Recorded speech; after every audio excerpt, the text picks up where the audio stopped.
चलिए जानते हैं आज की मुख्य हेडलाइंस। सरकारी नौकरी करनी है तो छोड़नी होगी सिगरेट की आदत, जानिए क्या है पूरी शर्त। कोरोना महामारी को लेकर सरकार ने दिए सख्त निर्देश, लग सकता है दिन का कर्फ्यू। कृषि कानून रद्द नहीं करेगी सरकार, एमएसपी और मंडी पर लिखित आश्वासन देने को तैयार। ना पेपर ना इंटरव्यू, सीधे नौकरी, आंगनबाड़ी वर्कर और हेल्पर की वैकेंसी।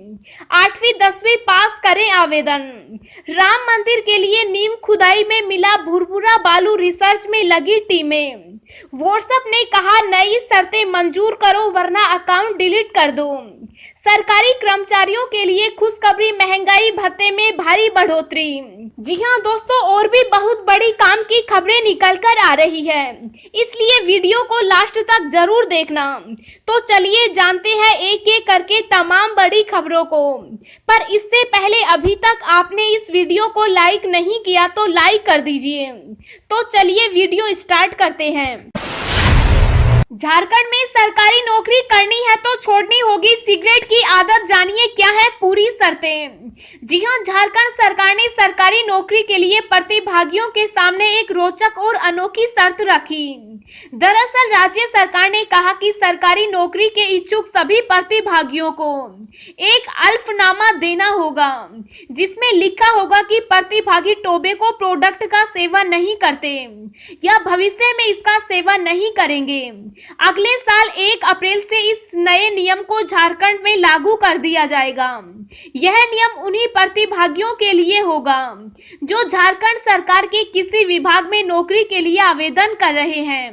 इस रिपोर्ट में झारखंड के मंत्री ने कहा कि इससे नए जनरेशन को तंबाकू के सेवन जैसी बुरी आदतों से बचाने में मदद मिलेगी। सीएम गहलोत ने कोरोना महामारी को लेकर दिए सख्त निर्देश, राजस्थान में लग सकता है दिन का कर्फ्यू। जी हां, राजस्थान में कोरोना संक्रमण के मामले लगातार बढ़ते जा रहे हैं। इन बढ़ते मामलों के बीच राजस्थान के मुख्यमंत्री अशोक गहलोत ने जयपुर जोधपुर की कोविड समीक्षा बैठक में बढ़ते मामलों पर चिंता जाहिर की। उन्होंने अधिकारियों को निर्देश दिए कि कोरोना की चेन तोड़ना बेहद जरूरी है। यदि जनता नहीं मानती है तो दिन में भी कर्फ्यू लगाया जाएगा।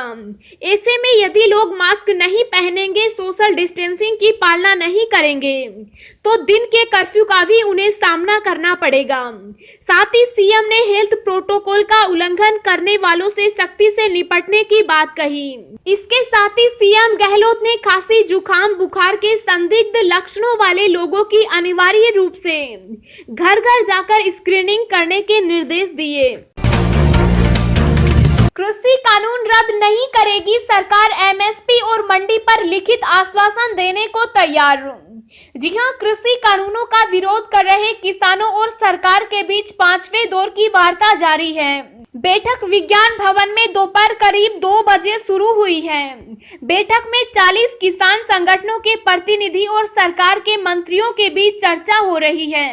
सूत्रों के मुताबिक सरकार कृषि कानून रद्द नहीं करेगी, एमएसपी और मंडी पर लिखित आश्वासन देने को तैयार है। विज्ञान भवन में 5वें दौर की बातचीत के दौरान किसान संगठनों के प्रतिनिधियों ने केंद्र सरकार से पिछली बैठक के दौरान हुई चर्चा पर बिंदुवार लिखित उत्तर मांगा है। किसानों की इस बात पर सरकार ने सहमति दी है। बिना अपराध 40 साल तक रखा जेल में, छूटने के बाद मिला 149 करोड़ का मुआवजा। जी हां, दुनिया में बहुत सारे ऐसे कैदी जेलों में बंद हैं जिन्हें बिना अपराध ही रखा गया है। ऐसा ही एक मामला अमेरिका से सामने आया। यहाँ एक कैदी को बिना अपराध 40 साल जेल में रखा गया था। इसके बाद जब वह छूटा तो उसे 149 करोड़ रुपए का मुआवजा दिया गया। इस घटना के बारे में सुनकर हर कोई हैरान रह गया था। टाटा ग्रुप देगा चीन को झटका, अब भारत में ही बनेंगे मोबाइल के सभी पार्ट्स। 1.5 अरब डॉलर के प्रोजेक्ट से होगा काया पलट। जी हां, टाटा ग्रुप की कंपनी टाटा सन्स अपने विस्तार योजना के तहत अपने कारोबार को हर सेक्टर में बढ़ा रही है। पहले सुपर ऐप के जरिए ऑनलाइन ग्रॉसरी कारोबार में उतरने की योजना, अब मोबाइल के पार्ट्स बनाने के लिए भी टाटा ने कमर कस ली है। कंपनी तमिलनाडु में इसके लिए नया प्लांट लगाने जा रही है। दरअसल मोदी सरकार ने आत्मनिर्भर योजना के तहत मोबाइल हैंडसेट निर्माताओं को भारत में निर्माण करने PLI की घोषणा की है, जिसके बाद कई कंपनियों ने भारत में निर्माण करने की पेशकश की, लेकिन अब तक मोबाइल के पार्ट्स बनाने के लिए कोई आगे नहीं आया। अभी भी मोबाइल के पार्ट्स बाहर से ही आते हैं।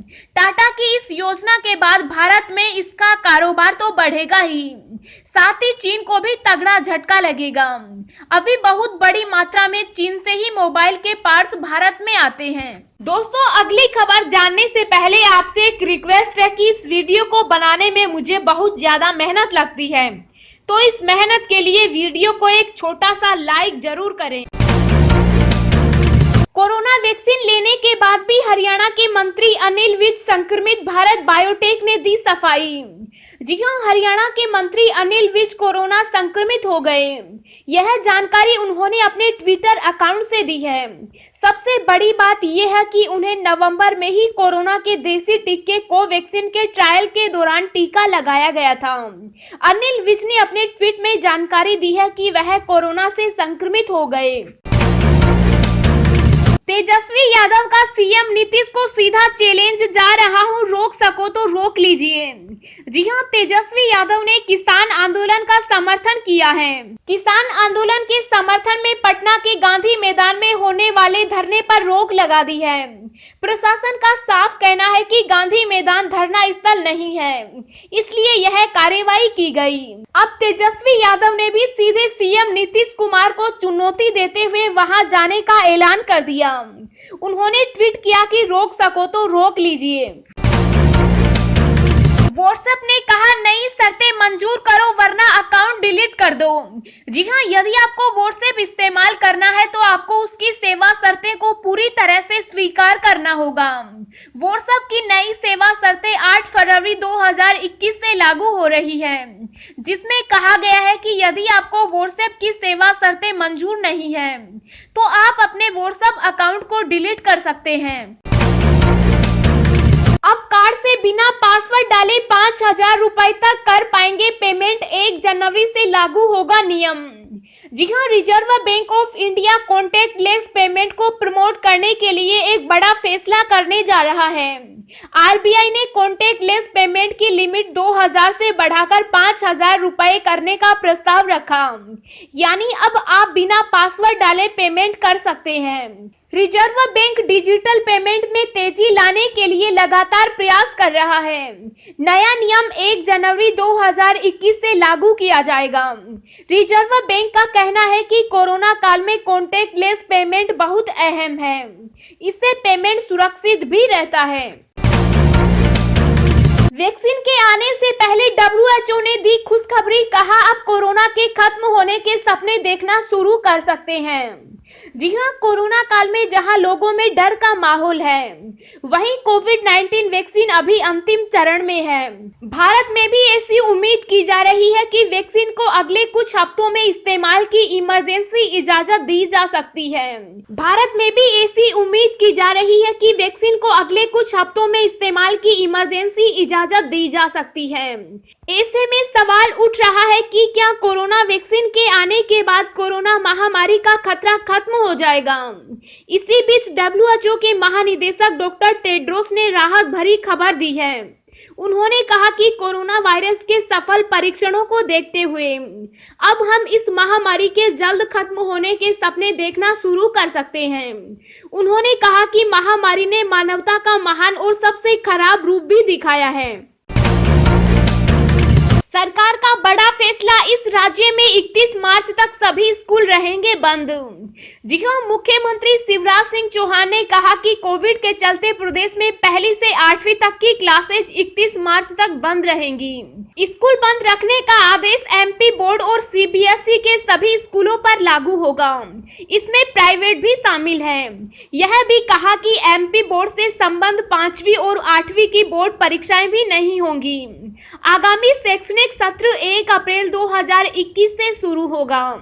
राज्य सरकार ने पहले 31 दिसंबर तक स्कूल बंद रखने का निर्णय लिया था। हालांकि सीबीएसई से जुड़े स्कूलों की परीक्षाओं पर निर्णय केंद्र स्तर से होगा। यह भी जानकारी मिली है कि कोरोना काल में स्कूलों को खुले या बंद रखने का अधिकार राज्य सरकार के पास है। कोरोना वैक्सीन के लिए बच्चों को करना होगा लंबा इंतजार, दुनिया भर में अभी कहीं नहीं हो पाएगा ट्रायल। जी हां, विश्व भर की अधिकांश जनसंख्या कोरोना वायरस के चलते परेशानी झेल रही है। ऐसे में कोरोना वैक्सीन ने दुनिया में एक नई उम्मीद जगाई है, लेकिन इस वैक्सीन का फायदा दुनिया भर के बच्चों को नहीं होने वाला है। डॉक्टर रफी अहमद के अनुसार अभी तक बच्चों के लिए कोरोना का कोई भी टीका तैयार नहीं हुआ। ऐसे में बच्चों को कोरोना के टीके के लिए इंतजार करना पड़ेगा। सरकारी कर्मचारियों के लिए खुशखबरी, महंगाई भत्ते में भारी बढ़ोतरी। जी हां, सरकारी कर्मचारियों के लिए बड़ी खुशखबरी है। सरकार ने अगले महीने से महंगाई भत्ते में 3% बढ़ोतरी का ऐलान किया। इसके बाद सरकारी कर्मचारियों में खुशी की लहर दौड़ गई। पश्चिम बंगाल की सरकार ने यह ऐलान किया। पश्चिम बंगाल की मुख्यमंत्री ममता बनर्जी ने इसकी जानकारी देते हुए कहा कि अपने कर्मचारियों के लिए प्रदेश कोष कभी नहीं सूखेगा। उन्होंने कहा कि भले ही उसे केंद्र सरकार से बकाया 85,000 करोड़ रुपए मिलना बाकी है। ना पेपर ना इंटरव्यू, सीधे नौकरी, आंगनबाड़ी वर्कर और हेल्पर की वैकेंसी 8वीं 10वीं पास करें आवेदन। जी हां, आंगनबाड़ी में नौकरी की चाहत रखने वाले लोगों के लिए अच्छी खबर है। मिली जानकारी के मुताबिक महिला एवं बाल विकास विभाग ने आंगनबाड़ी वर्कर और हेल्पर की वैकेंसी निकाली है। आप ऑनलाइन के द्वारा आवेदन कर सकते हैं। 8वीं 10वीं 12वीं IT diploma, B Com, B Sc, BA या इसके समान उपाधि होने पर भी स्वीकृति है। राम मंदिर के लिए नींव खुदाई में मिला भुरभुरा बालू, रिसर्च में लगी टीमें। जी हां, अयोध्या में मंदिर निर्माण के लिए परिसर में नींव खुदाई के दौरान 200 फीट नीचे तक खुदाई में भुरभुरा बालू मिला है, जिसे लेकर इंजीनियरों की टीम विचार विमर्श में लगी है।